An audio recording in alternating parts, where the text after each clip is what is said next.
di akhir tahun ini kita memulai satu halaqah baru dalam kajian sharing Rabu malam, yaitu halaqah Darsus Sirah atau mempelajari Sirah Nabawiyah. Kita coba untuk mendalami kisah-kisah atau cerita dan sejarah dari kehidupan orang yang paling mulia, yang paling agung, yang rasa-rasanya nggak ada yang lebih pantas untuk kita pelajari kehidupannya dan kita kenal sosoknya daripada Muhammad Rasulullah SAW. Sampai targetnya apa? Sampai kita bisa mengenal Nabi lebih daripada kita mengenal keluarga kita. Itu baru kita disebut dengan orang yang mencintai Nabi. Jadi kalau kita bilang mencintai Nabi tapi kita nggak terlalu kenal Nabi, cuman tahu namanya dan tahu sepenggal dua penggal kisah yang nggak terlalu jelas tentang beliau, kayaknya ucapan kita itu belum terbukti. Karena orang yang mengenal seseorang baru disebut mengenal kalau dia tahu betul tentang cerita orang itu. Misalnya kita mengatakan saya kenal fulan, saya sahabatnya fulan, apalagi sampai mengatakan saya mencintai fulan. Kita nggak mungkin mengatakan itu kalau kita nggak kenal orangnya.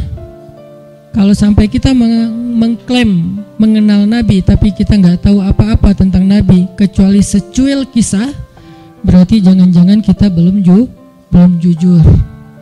Nah, harusnya seperti apa kita mengenal Nabi? Kalau seandainya kita mau melihatnya dari angle yang benar, harusnya kita mengenal Nabi lebih daripada kita mengenal keluarga kita. Karena ketika Umar bin Khattab datang kepada Nabi dan mengatakan, "Ya Rasulullah, aku mencintaimu lebih daripada apapun selain diriku," maka Nabi mengatakan, "Belum cukup, wahai Umar." Lalu Umar meralatnya mengatakan, "Aku mencintaimu lebih daripada diriku sendiri," maka kata Nabi, "Al-an ya Umar, sekarang baru cukup, wahai Umar." Salah satu pelajaran dalam adegan itu adalah harusnya kita mengenal Nabi bahkan lebih daripada diri kita sendiri.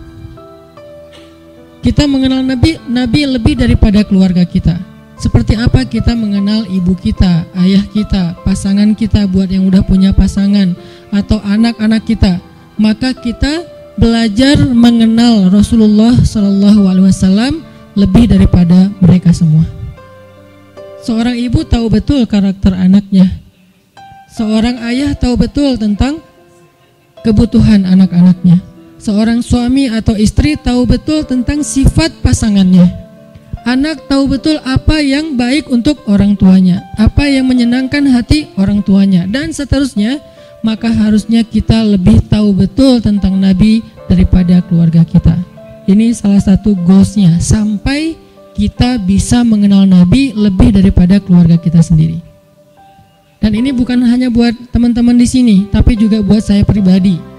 Sambil saya menyampaikan, karena ini bukan dari saya hanya menerjemahkan bacaan dan wawasan yang saya dapatkan, baik ketika dulu masih belajar di Al-Azhar maupun sampai sekarang karena jadi murid itu seumur hidup terus belajar ke dalam bahasa yang mungkin mudah-mudahan bisa lebih mudah kita pahami tentang sirah Nabi. Sehingga kita sama-sama nanti satu saat makin lama makin kenal dengan Nabi, makin tahu tentang Nabi sampai bukan hanya yang zahirnya. Karena seperti yang saya pernah sampaikan, sunnah Nabi itu ada 3. Hanya dari 3 ini mungkin 2 sering dibahas, tapi yang ketiganya jarang dibahas. Ada sunnah surah penampilan Nabi. Sebagian dari penampilan Nabi hukumnya wajib diikuti, sebagian yang lain hukumnya sunnah diikuti. Artinya penampilan Nabi itu banyak dibahas tentang jenggotnya, tentang sorbannya, tentang jubahnya, tentang sendalnya, dan seterusnya. Penampilan Nabi. Kemudian yang kedua, sirah, perbuatan Nabi. Kehidupan Nabi secara zahir. Cara tidur Nabi, cara berdiri Nabi, cara jalan Nabi, sikap Nabi, marah Nabi, dan seterusnya. Sirah, aktivitas Nabi. Termasuk jihadnya Nabi, dakwahnya Nabi, kehidupan pribadi beliau, kehidupan keluarganya, kehidupan masjidnya, kehidupan tetangganya, kehidupan masyarakatnya, dan seterusnya.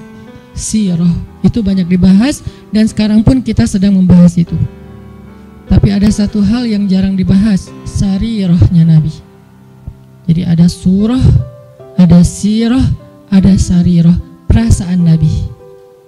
Apa yang membuat Nabi bahagia, apa yang membuat Nabi sedih, apa yang membuat Nabi berkenan, apa yang membuat Nabi gak suka, apa yang membuat Nabi sakit hati, apa yang membuat Nabi berkesan di dalam hatinya, gimana Nabi memaafkan kesalahan orang lain, gimana Nabi merasa, apa yang membuat Nabi malu, apa yang membuat Nabi marah. Semua itu masuk dalam kategori sarirah. Gimana Nabi orangnya sangat menjaga perasaan, sehingga paling gak suka menyinggung orang lain atau memberatkan orang lain, membebankan orang lain. Itu namanya sarirah. Kita sampai kalau bisa mengenal sarirahnya Nabi, bukan hanya surah dan sirah, tapi sampai sarirah. Karena kalau kita gak belajar sarirah Nabi, kita hanya belajar kulitnya, yaitu yang tampak saja. Jangan-jangan semakin kita mengetahui sunnah Nabi, semakin kita jadi bikin orang gak nyaman, semakin galak, semakin eksklusif. Bahkan jangan-jangan gak sengaja kita semakin merasa paling benar. Padahal Nabi SAW sendiri dengan sarirah beliau adalah orang yang paling menyenangkan. Gimana Nabi jadi orang yang paling menyenangkan? Itu sarirah, bukan sirah, bukan surah. Nabi menyenangkan bukan hanya karena beliau ganteng, itu udah pastilah. Tapi banyak orang ganteng tapi nyebelin ya. Ada orang, yanya kencang di belakang. Ada cewek makin cantik, makin bikin kita kayak nggak nyaman gitu. Kenapa nggak nyaman? Karena mungkin kecantikan dia itu jadi fitnah, kecantikan itu bikin dia jadi jutek atau apa. Ada orang secara fisiknya hampir bisa dibilang sempurna, dia fisiknya keren, tapi karena sarirahnya, mentalnya, perasaannya itu nggak humble sama orang lain, akhirnya kita juga nggak nyaman bareng dia. Makanya ada orang punya pasangan, memilih pasangan, walaupun yang tampak duluan itu fisik, tetapi kadang-kadang ada orang yang kayaknya pasangannya biasa banget, tapi dia kayak happy banget sama orang itu. Kenapa? Karena cocok secara karakter. Nah artinya mungkin kita wawasan tentang Nabi itu bagus, surahnya kita mencontohkan Nabi itu hampir sempurna, karena gak ada yang sesempurna Nabi pastinya. Cuman kok gak bisa bikin orang nyaman? Jangan-jangan kita tahu banget surah, belajar banyak sirah, tapi hampir kurang aware tentang sarirahnya Nabi, perasaan Nabi.